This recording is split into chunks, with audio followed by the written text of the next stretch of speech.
Hello everyone, আসসালামু আলাইকুম। Welcome back to my channel Hasina's cake heaven. আশা করি আপনারা সবাই ভালো আছেন। আলহামদুলিল্লাহ, আমিও ভালো আছি। রান্নায় যারা একেবারেই নতুন শিখছেন তাদের জন্য আমার এই আজকের রেসিপি। উপরে ক্রিস্পি কুড়মুড়ে আর ভিতরে নরম, এই ক্রিস্পি নরম ডেজার্টটি খেতে এতটাই মজা যে মুখে দেওয়ার সাথে প্রতিটি বাইটে এর স্বাদ অতুলনীয় ভিন্ন এক মজা অনুভব করবেন। আজ নতুন বিগিনারদের জন্য নিয়ে এসেছি অসম্ভব মজাদার এক রেসিপি, খাজা রেসিপি। তো চলুন শুরু করি।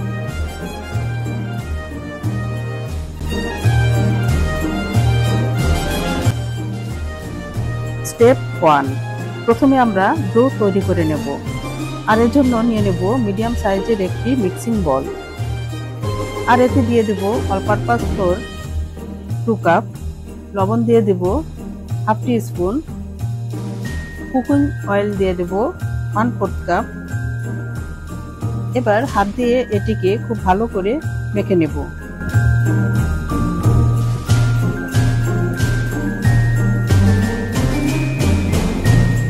এখন পানি দিয়ে ভালো করে মেখে নিতে হবে। এখানে পানির মেজারমেন্ট যতটুকু প্রয়োজন সেভাবে অল্প অল্প পানি এড করে ভালো করে মেখে নেব।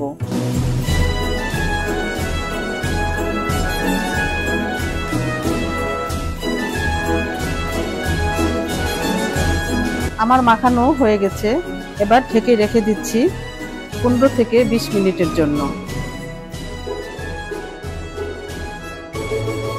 স্টেপ 2, এ সময়ের জন্য চলে যাব আমরা সুগার সিরাপটা রেডি করতে। আবারও মিডিয়াম সাইজের একটি প্যান নিয়ে নেব চুলায়। আর এতে সুগার দিয়ে দেব 1 কাপ, সেই সাথে পানি অ্যাড করব 1.5 কাপ।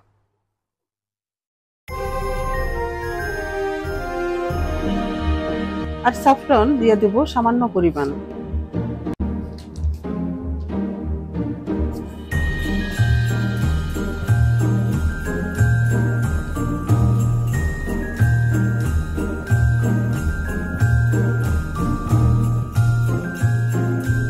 তারপর কিছুক্ষণ কুক করে কিছুটা ঘন হয়ে এলেই নামিয়ে নেব। এজন্য চুলার আঁচটা মিডিয়াম টু লো করে দিয়ে চলে যাব ময়দার ডো বানাতে।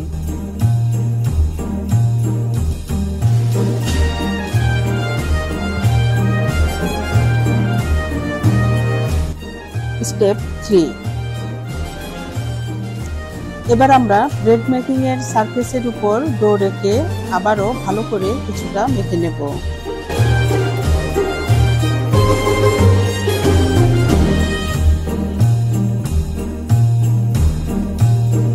তারপর ডোটাকে লম্বা করে একটি নাইফের সাহায্যে 5টি টুকরা করে কেটে নেব।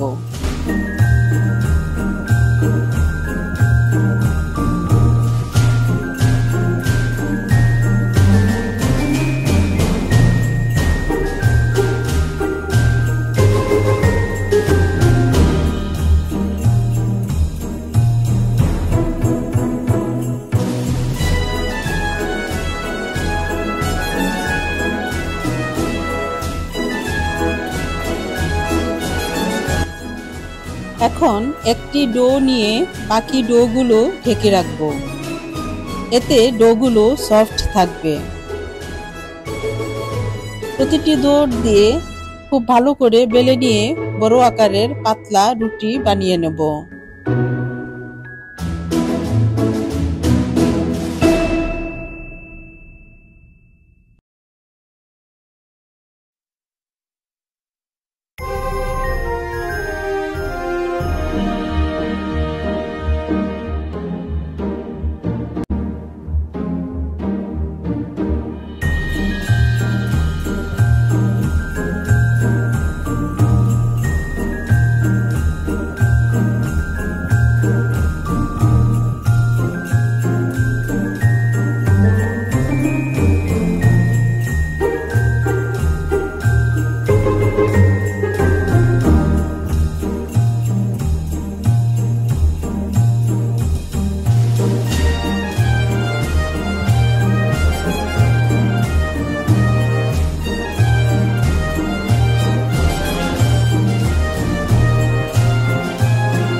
এভাবে সবগুলো রুটি বানিয়ে নেব।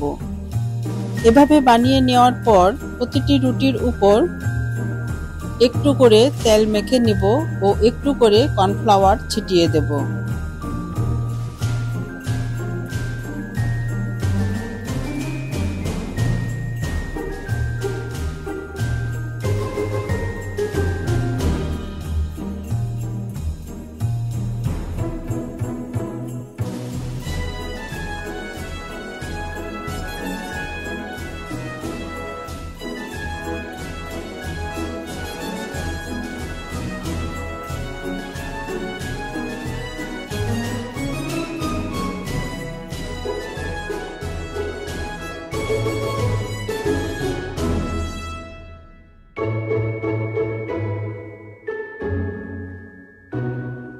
তারপর সবগুলো একত্রিত করে এক সাইড থেকে ফোল্ডিং করে নেব। চেপে চেপে ফোল্ডিং করে নিতে হবে। ফোল্ডিং করা হয়ে গেলে দুপাশের বাড়তি অংশটুকু কেটে ফেলে দেব। তারপর একটি স্ক্রেপারের সাহায্যে ছোট ছোট লেচি কেটে নেব। তারপর প্রতিটি লেচিকে একটু লম্বা সামান্য বড় আকারের করে বেলে নেব।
স্টেপ 4, এখন আমরা চলে যাব ফ্রাই করতে।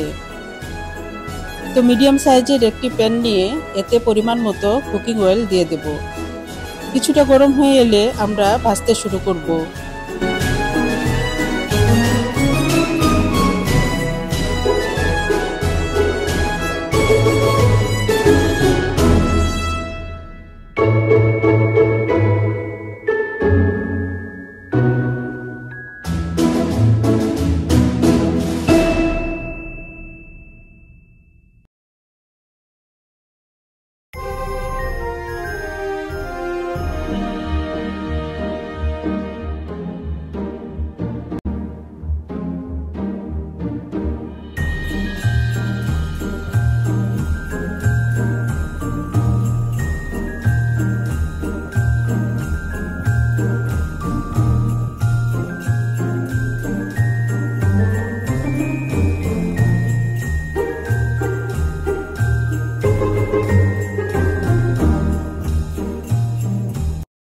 কাঁটা চামচ দিয়ে চাপ দিয়ে একটু সামান্য ছড়িয়ে ছড়িয়ে ভেজে নিলে খুব ভালো রকমের ক্রিস্পি হবে। তবে চুলার আঁচটা হতে হবে অবশ্যই মিডিয়াম টু লো।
এখন এগুলোকে সুগার সিরাপে মিশিয়ে নিচ্ছি।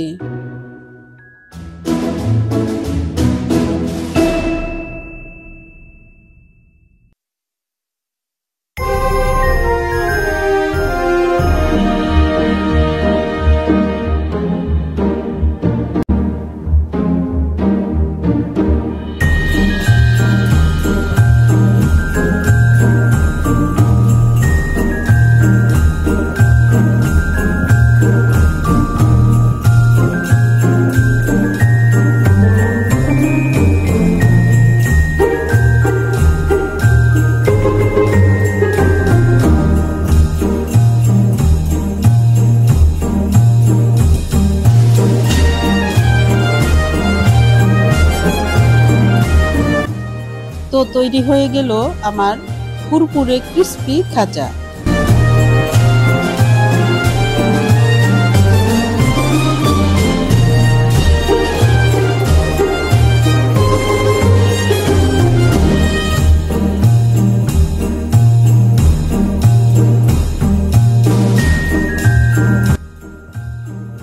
তো ভিউয়ার্স, এতক্ষণ পাশে থেকে এই ভিডিওটি দেখার জন্য সবাইকে ধন্যবাদ। আর এই ভিডিওটি আপনাদের কিছুটা হলেও যদি ভালো লেগে থাকে তাহলে আমার চ্যানেলে যারা নতুন তারা অবশ্যই আমার চ্যানেলটিকে সাবস্ক্রাইব করবেন আর পাশে থাকা বেল আইকনে একটি ক্লিক করবেন, এতে আমার সব নোটিফিকেশনগুলো আপনারা সবার আগে পেয়ে যাবেন। এখন আমি আপনাদের কাছ থেকে বিদায় নিচ্ছি, ফিরে আসবো নেক্সট কোনো এপিসোডে নতুন কোনো রেসিপি নিয়ে। এ পর্যন্ত ভালো থাকবেন, সুস্থ থাকবেন। আল্লাহ হাফেজ, আসসালামু আলাইকুম।